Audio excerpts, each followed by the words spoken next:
17% de queda em apenas 2 dias. A Vivara tornou-se uma cilada na bolsa ou estamos diante de uma grande oportunidade de compra? No Mercado Aberto de hoje, a gente vai falar de uma das empresas que até então era uma das queridinhas do mercado, mas um grande evento que aconteceu nesse final de março fez com que a Vivara derretesse no mercado e fica a pergunta: é hora de comprar ou de esquecer a Vivara? E no final do vídeo, eu e o Matheus vamos falar o que a gente está fazendo com a ação. Market Makers não fica em cima do muro e a gente vai te dizer se a gente tem Vivara ou não na carteira. Roda a vinheta!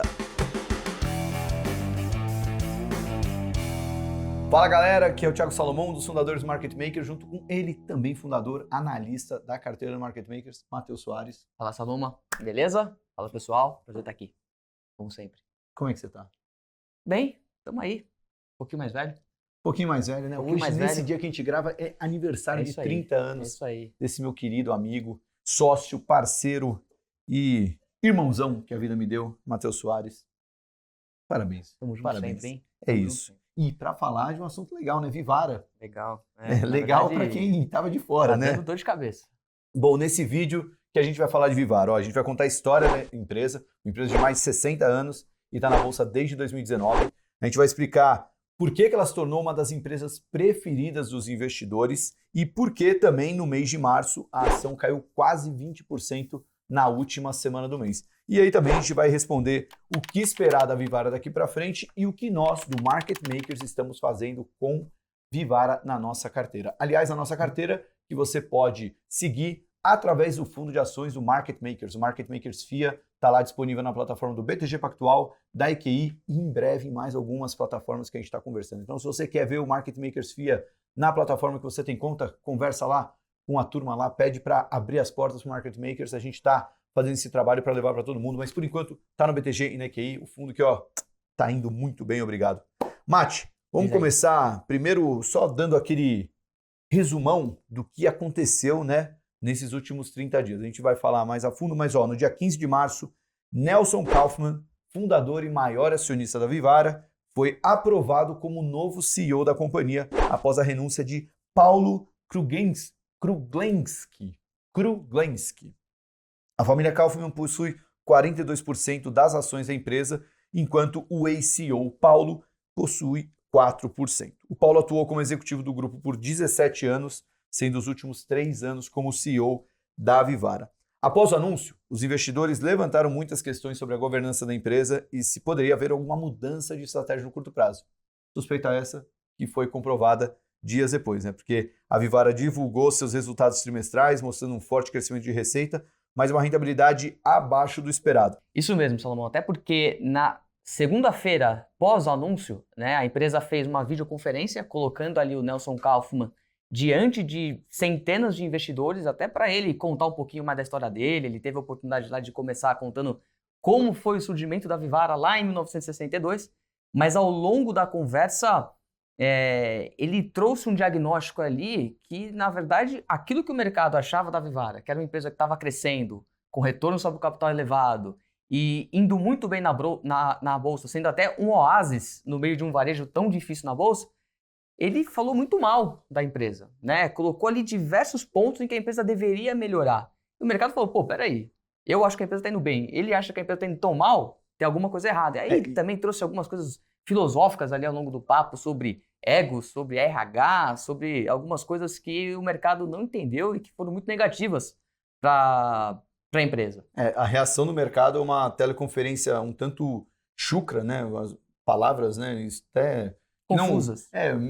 Ideias confusas apresentadas de uma forma meio truculenta, né? Voltando para a empresa de uma maneira reclamando da gestão anterior. Enfim, isso tudo acabou sendo muito mal recebido pelo mercado. As ações caíram 17% em 2 dias. E isso foi dias antes da divulgação do resultado do quarto TRI de 2023, que mostrou um crescimento de receita, mas uma queda da rentabilidade, né? Então, meio que fica aquela dúvida, será que ele já estava criticando porque sabia que o resultado ia ser ruim?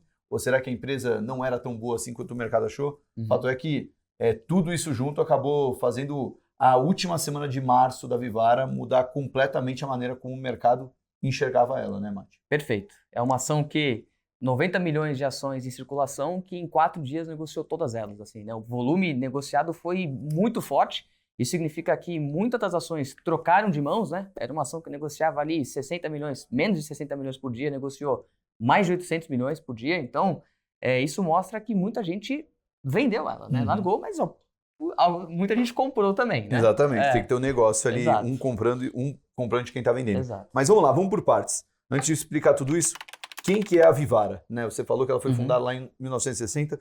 Como é que foi, se desse para resumir rapidinho, a apresentação da Vivara para o mercado? Acho que todo mundo que está acompanhando a gente aqui já deve ter entrado em algum shopping e visto aquela marca, Vivara, né? Vivara é uma loja de joias. Então, além da marca Vivara, que todo mundo conhece, ela também tem implementado as lojas Life, que surgiu a partir de uma coleção da Vivara e que ganhou vida própria através de novas lojas. Então a gente está falando aí de 390 lojas no total, sendo 17 lojas Life e o restante praticamente tudo Vivara. E qual que é a diferença de Vivara e Life? Vivara é uma loja mais de produtos mais de valor agregado maior, né? Então você vai entrar lá, você vai comprar uma aliança de diamante, ouro branco, que são produtos mais caros. Então é um público de uma classe alta da população, né? Você vai encontrar lá joias de 10 mil, 15 mil, 20 mil. E no caso da Life, ela tem como foco um público mais jovem, né? Imagina ali um público de 20 a 25 anos que ainda não quer comprar uma joia de 10 a 15 mil, fica um pouco intimidado em você entrar na loja da Vivara, ficar lá 2 horas sentado, né, diante da vendedora, ela mostrando. Então, ela busca ter esse público mais jovem e também com um ticket médio menor. Então, a gente está falando aí de produtos de 300, 200 reais, 400 reais, que, se você for ver, né, confronta com o quê? Né? Você vai decidir dar um presente, uma prata para alguém ou vai comprar, por exemplo, na loja Senner, uma camiseta, uma calça de 150 a 200 reais. Então, a partir da loja Life, da marca Life, você passa a expandir o teu mercado endereçável, que passa a ser algo que você presenteia a alguém também, né? E aqui só uns números, né? São 390 lojas em território nacional, 257 lojas da Vivara, 117 lojas da Life e 16 quiosques espalhados em todas as regiões do Brasil, em mais de 4.800 municípios. Basicamente... E a Life também, só para destacar, né, 18% do faturamento da Vivara em 2023, né? Apesar de ter poucas lojas, já está representando um bom faturamento. Sim, tem um ponto interessante que a gente deve ter no Brasil cerca de mais de quase 600 shoppings aqui no Brasil, né? E a Vivara, ela está nos grandes shoppings do país, né? A gente falou ali de 390 lojas, então ainda tem um espaço para ela crescer tanto na marca Vivara quanto na Life. O ponto aí da Life é que a Vivara já é uma marca mais madura, ela já está nisso há mais tempo. A Life, o que ela tem que fazer é a mesma coisa que a Vivara já fez. Crescer nos mesmos shoppings que a Vivara já está, que já tem negociação, então acaba sendo uma execução mais fácil. E se vocês tiverem a oportunidade de visitar um shopping, vocês vão ver que todas as lojas da Vivara e da Life estão sempre nas esquinas dos shoppings, que são os melhores shoppings desses pontos, né? Então, existe um interesse também dos principais shoppings do Brasil ter uma Vivara na marca por ser uma marca inspiracional, né? Então, acho que isso traz um ponto relevante de marca aqui, né? Só trazendo os números da empresa, né? Ela fechou 2023 com 2,2 bilhões de receita líquida, né? Só como comparação, em 2019, lá no ano do IPO, ela tinha uma receita de 750 milhões, né? Então um crescimento de 30% ao ano. O lucro bruto de 1,5 bilhão de reais, né? A margem da Life é 15 pontos percentuais do que a margem da Vivara, e um lucro líquido de 370 milhões de reais, né? Então a Vivara tem esse espaço para crescer, a Life aparece aí como a maior aposta de crescimento da empresa, né? Das 61 lojas abertas em 2023, 45 foram lojas da Life. E, bom, essa é uma fotografia de uma empresa que o mercado gostava muito, porque tem entregado um crescimento consistente, né? Dei os números ali desde 2019, que era quando ela fez o IPO. Empresa que cresce receita, cresce lucro, tem plano de expansão. Então é um investimento que se paga, né? E ela é uma das empresas líderes desse mercado, que é bem fragmentado também no Brasil, né, Márcio? Acho que a gente pode falar também por que a gente gosta da Vivara, né? Porque é uma empresa que tem uma participação de mercado muito relevante e crescente.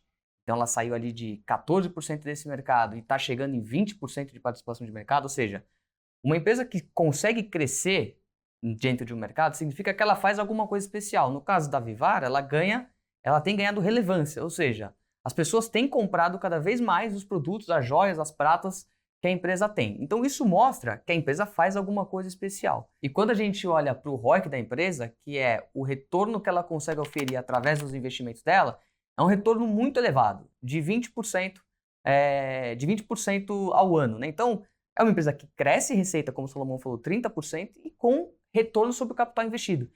E o retorno sobre o capital investido é um reflexo que a empresa tem, de fato, vantagens competitivas, né? E é um retorno crescente. Então, participação de mercado aliado ao ROIC mostra que ela tem vantagens competitivas. E quando a gente olha para o negócio dela específico, o que a Vivara faz de especial? Ela não só desenvolve as joias, né? Então ela tem lá a pessoa que fica fazendo design de joia, entende o que o consumidor quer. Ela produz essas joias nas fábricas que ela tem em Manaus. Poucas empresas do setor conseguem fazer isso. A Vivara consegue fazer isso porque ela tem escala, a gente está falando de 390 shoppings, né? Ela tem 20% de participação de mercado. Então, se você compara os competidores dela, por exemplo, a Monte Carlo ela não consegue produzir, ela produz 20% do que ela vende é o que ela produz. A Vivara não, ela produz 90%. Então, isso traz um poder, uma flexibilidade para a Vivara, eventualmente lançar 40 coleções por ano, que acaba sendo uma vantagem dela, mas se uma coleção não dá certo, ela manda a joia de volta para a fábrica, derrete, isso vai ter um custo, mas ela acaba fazendo uma nova joia. Então, ela tem... O produto que ela vende é bom. É diferente de um alimento, né? Que é perecível, que você tem que tomar muito cuidado com o seu Ou até estoque. uma roupa que foge de moda, né? Ela consegue refazer o produto usando a própria matéria-prima. Exato. Então, ela desenvolve o produto, ela produz esse produto, e diferente de uma roupa que você tem 2 coleções por ano, ela produz praticamente o ano inteiro, né? Se a gente pegar ali o preço do ouro, a gente está falando que o ouro está batendo ali $2.000 a onça, se eu não me engano. É um preço que vem crescendo e não por isso a margem dela oscilou. Então é uma margem que vem crescendo. Ela consegue repassar o preço para o Exato. cliente final. Então essa é uma outra vantagem competitiva dela. Ela tem poder de repasse de preço. Então a gente falou de escala, né? Flexibilidade, um produto bom e esse poder de repasse de preços que é muito importante no setor como varejo. Então, a Shein não tem muita chance de roubar o mercado dela ali, diferente das outras varejistas. A própria Renner, né? Recentemente, quando ela tentou vender um produto mais caro, ela não conseguiu ser bem sucedida nisso. Então, você ser uma empresa que consegue repassar preço, e veja bem, ela consegue fazer isso porque ela desenvolve todo esse produto, né? Então, isso mostra que a empresa consegue fazer algo especial. Agora, bom, você já deu um spoiler aí que a gente gosta dela, mas vai ter que responder o que a gente está fazendo com a ação, né? Porque tivemos uma mudança de percepção, mas só a Vivara na Bolsa, né? Ela estreou na Bolsa em outubro de 2019, o preço na época era R$ 24,00.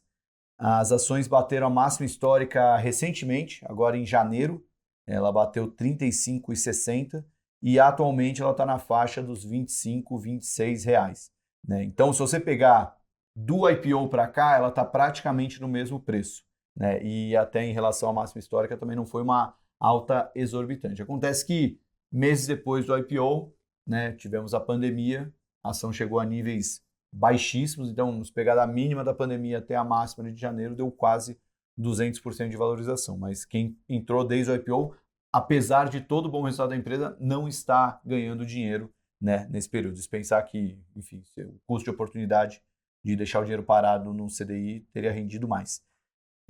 Era uma empresa que estava na carteira de muitos investidores, talvez não era uma posição gigantesca, né? Pelo menos na nossa já foi uma posição de mais de 15% no ano passado, agora é uma posição, né, já estava uma posição bem menor, até pelo quanto a empresa andou, né? Não era mais uma barganha, né, como os próprios produtos da Vivara.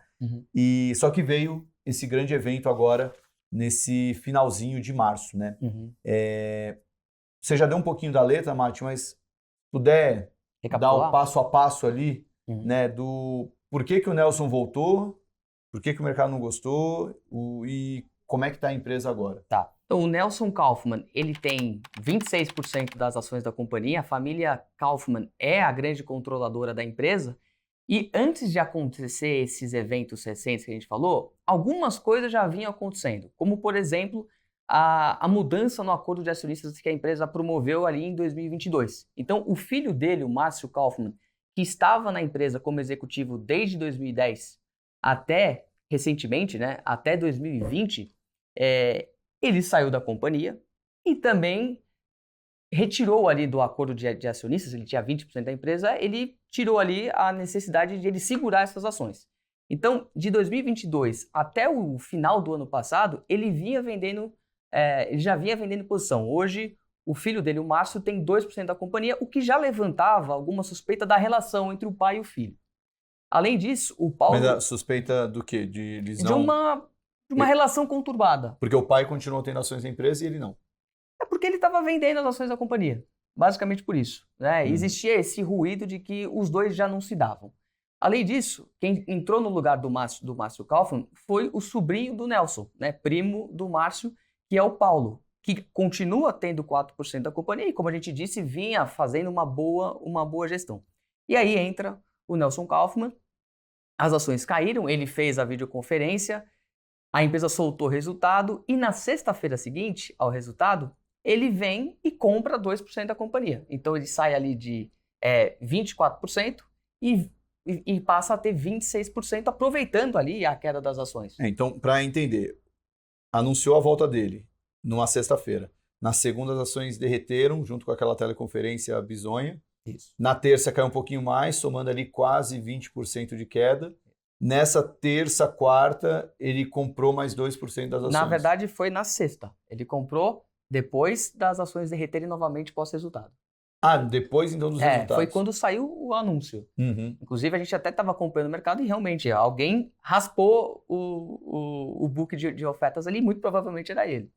Então, isso é o que aconteceu, o que levantou mais um questionamento do mercado, né? Poxa, o cara tá comprando ações depois de a ação ter caído na bacia das almas, será que foi de propósito? Né? A gente escutou algumas pessoas falando isso.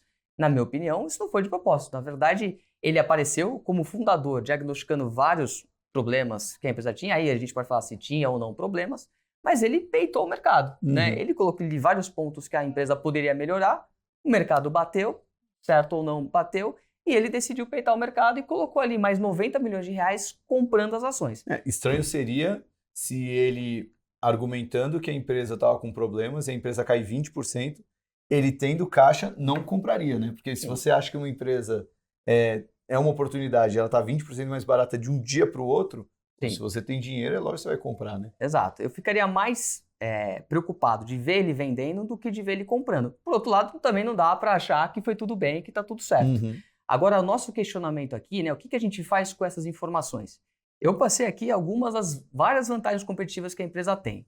A questão é, o Nelson entrando na companhia, né?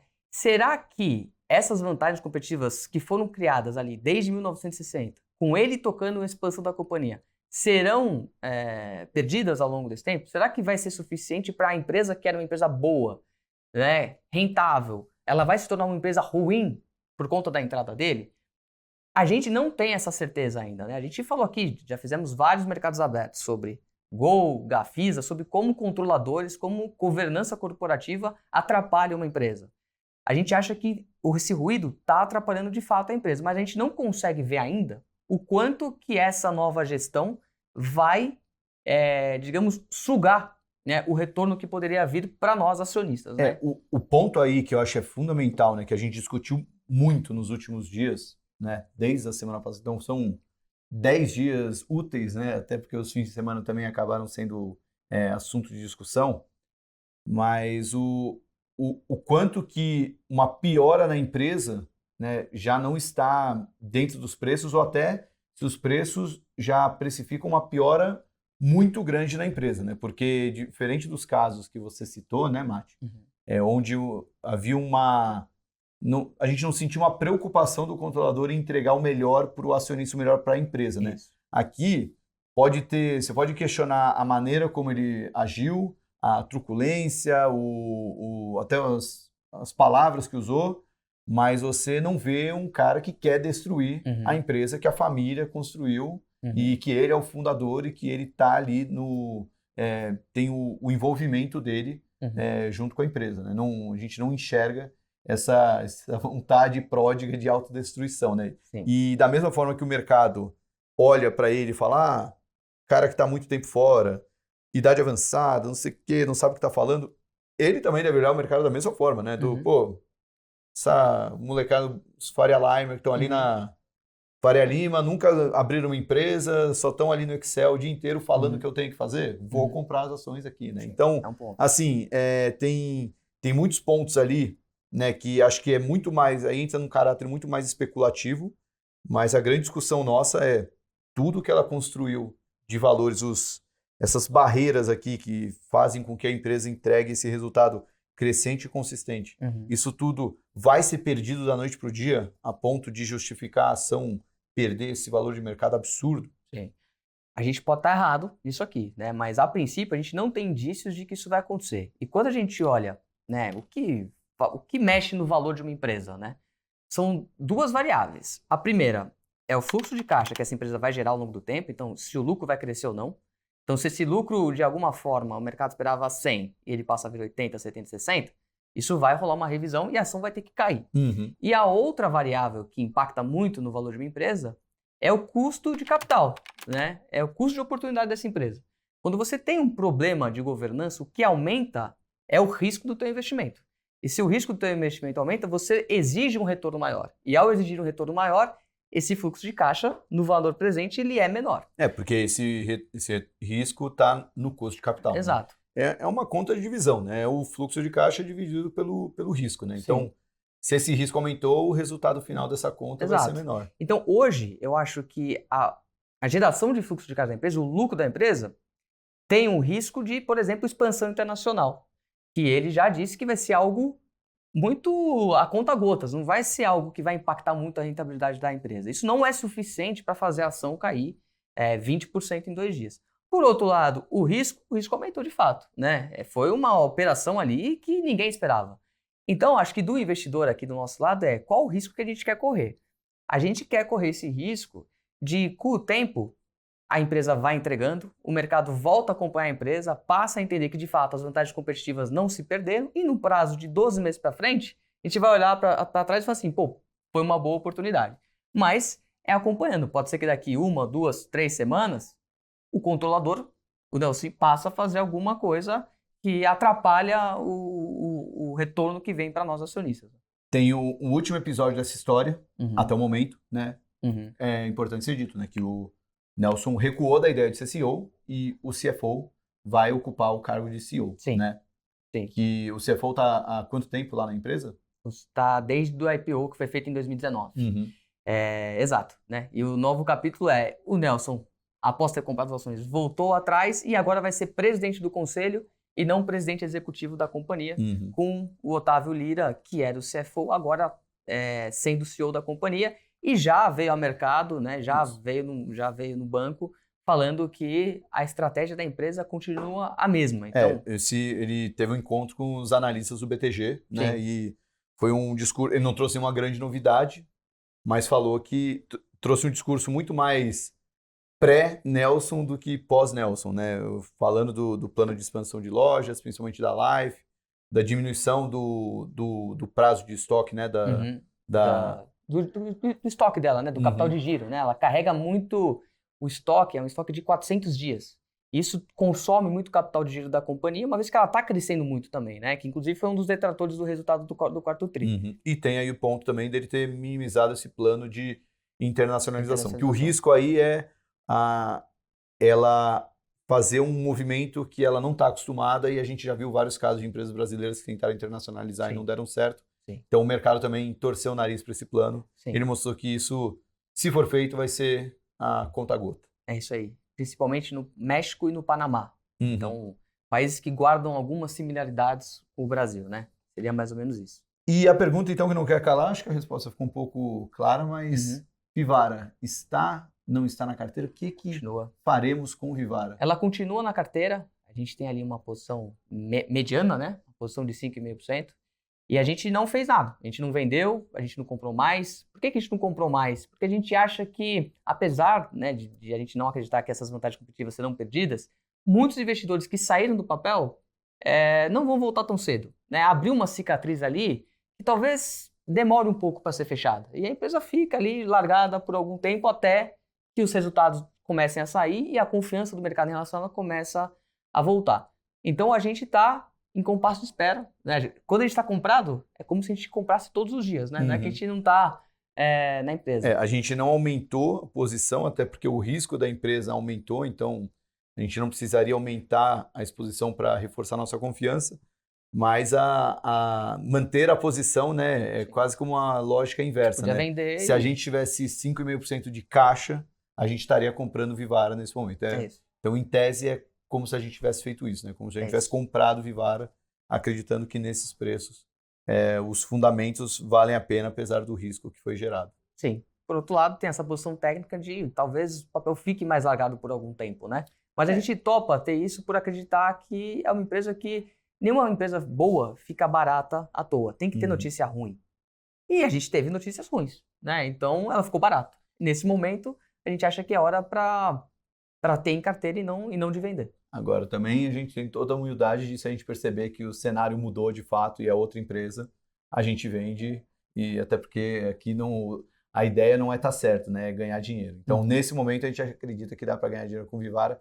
E para quem, né, algum investidor fala, pô, mas tanta gente falando mal, fica aqui um recado importante, né? Ganhar dinheiro no mercado é sempre um exercício contra-intuitivo, né? Geralmente você vai ter que comprar quando ninguém quer comprar e vai ter que vender quando todo mundo quer comprar, né? Então, você não vai ficar rico no mercado comprando o que está todo mundo comprando, né? Então, acho que o caso de Vivara é um caso de uma empresa muito boa que teve um risco aumentado, mas a gente olhando ali no detalhe acredita que os fundamentos se justificam. Mas, se mudarmos de ideia, os cotistas do Market Maker já vão ser os primeiros a sentirem isso, né? Porque a gente vai mudar essa posição. Mas nesse momento, a Vivara continua na carteira do Market Makers. É isso aí. Mas suamos, né? Não dá para falar que a gente ficou feliz com tudo que aconteceu, mas relacionamentos, é bom acontecer isso para testar a força de um relacionamento. Então, tem que aguentar levar porrada, né? Acho que isso é um ponto importante, né? Se você está na bolsa,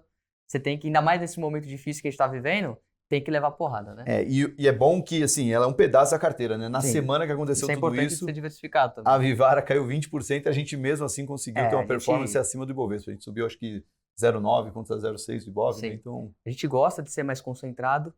Felizmente, Vivara, por conta da nossa margem de segurança ter diminuído por conta da máxima que bateu, era uma posição menor. Mas poderia ter sido muito pior, né? É isso então, Mati. Bom, isso aí. Se você gostou desse vídeo, deixe seu joinha. Se você tem Vivara ou não tem, deixe aí nos comentários. A gente quer saber, a gente gosta de ver essa interação que vocês têm na carteira. E deixem também sugestões para os próximos mercados abertos. Estaremos aqui toda semana para falar de investimento para vocês. Até a próxima. Valeu. Tchau. Tchau, tchau.